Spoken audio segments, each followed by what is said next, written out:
time, and how satisfying is that to knock off the ladder leaders like that? Yeah, it's nice. It's great for our supporters. I thought they found their voice today, which was brilliant. But, they're the hottest team in town, clearly. I spoke about that during the week, that how impressive they've been, in the last 25 weeks of how they've gone about their footy. And we knew what we were walking into in terms of the environment, the crowd, the game, the way they play. And our boys were well prepared, and they took it up to them. Did you feel like you were able to disarm a little bit in terms of they didn't quite have that same run from half back like they normally do when they try and handball out, but I think were kicking a little bit more than usual out of half back? Look, I think every team's pretty clear on how they want to play. But, our defensive system, we've worked really hard on what that looks like against these type of teams. And as I said, we're looking to get better as the year goes on. And today was one of those steps forward in that space. We're not, as I said a lot, we're not the finished product by any stretch, but we defend in a certain way. We've had to tinker with some things along the way, but it's all about how we get better. So, Collingwood play a certain way, and we're preparing ourselves to play against all types of teams, and they're one of them. How significant is it, though, as a win? They've had your measure in recent times, and big occasion to come out and give up a start and then to be able to come back over the top of them. Yeah, look, I think that's sort of the character that you want to build within your footy team. It's the resilience that you want to see. It wasn't our best start to a game. It looked like a Collingwood game early, and our ability to arrest that, continue to play our way. And, throughout the game, there were a lot of missed opportunities for us. We had our chances to kick a pretty big score. And to deal with that disappointment is stuff we've been working on.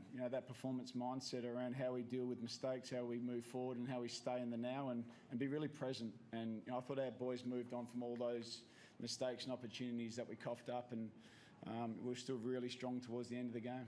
You spoke quite confidently, Goody, last week after the Carlton game. Did you really feel like you were building towards a performance like this? Obviously, beaten Collingwood now, went to Adelaide and almost knocked off Port Adelaide.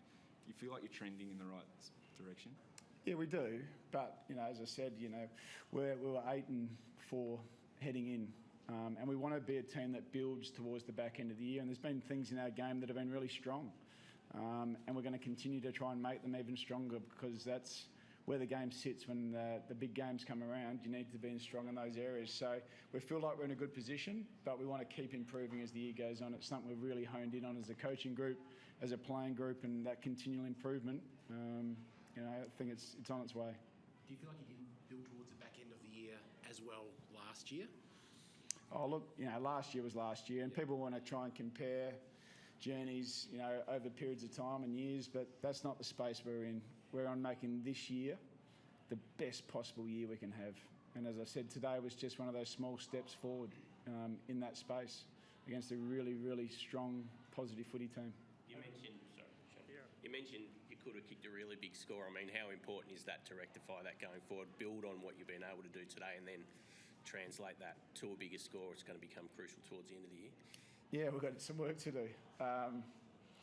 It's an area of our game that we've been incredibly strong at through the whole of this year up until the last 3 weeks. And as I said last year, we put a lot of time into our goal kicking, and it's an area that I have absolute confidence with the people running the program and the investment of the players, that'll turn around really quickly. So that's probably the least of my worries right now. How did you see Brodie Grundy against his old side? Yeah, look, I thought Broads was terrific. I thought both Max and Brodie, the combination, their ability to keep the heat on the game for us at clearance was really, really strong. I think we had 46 hit-outs and won the clearance battle, and he's very influential. We really value what he brings to our team. He follows up at ground level, he wins contests, he works hard, and he actually looked pretty threatening at times forward today. So he's still continuing to improve and find out what his best system looks like for him. But the combination is what we're most focused on. And Jack Viney, massive today as well. Huge. I can't stop smiling when you talk about Jack. He's just a warrior. He wears his heart on his sleeve. He loves his footy club, and he plays like that all the time. And just to see him get the reward externally, I think is really important for him. Did you think he was done when he came off, holding the shoulder? Yeah, I did. We were just about to pull the sub, and then he came off, so that put a bit of a spanner in the works. But, within a minute he said, I'm right to go, coach, and get me back out there. So that was pleasing. Did he won that last clearance as well when they were coming really hard at you? Yeah, look, and that's what he does. When the game's there and the game's willing and it's contest, and it was pretty scrappy that last 30 seconds. But once again, he stood up when he needed to. What did you make of the scenes with Neil Danaher at the start of the game? I just think it's unbelievable what he's been able to do for the community, for MND, the fight that he's taken up, and the lessons that you can learn off Neil are just incredible.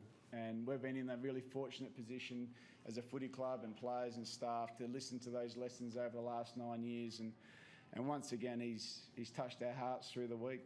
You know, his lesson around opportunity, no matter the circumstance, no matter where you sit in life, that there's always an opportunity that sits in front of you. And that's the message that we drove pretty hard with the players today. And, you know, I think the recognition, the standing ovation from, you know, the whole of the MCG is just such an inspiration, and we love him so much.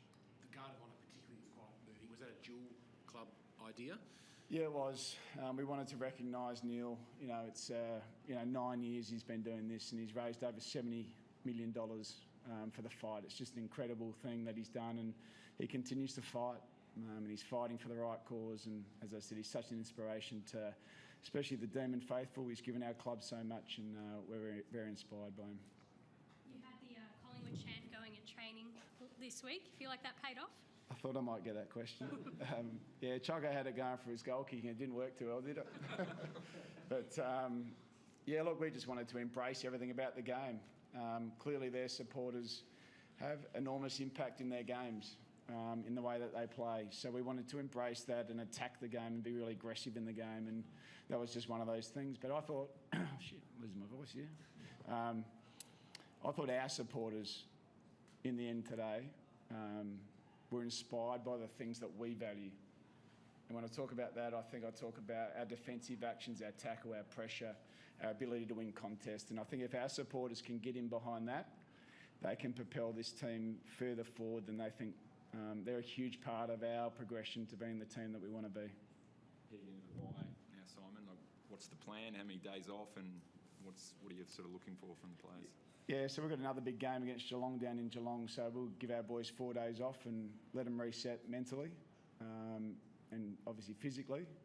But then we get a chance to reload again in really another tough game against opposition that we absolutely think are top-notch. So we're looking forward to that, but we need some time. We'll enjoy it.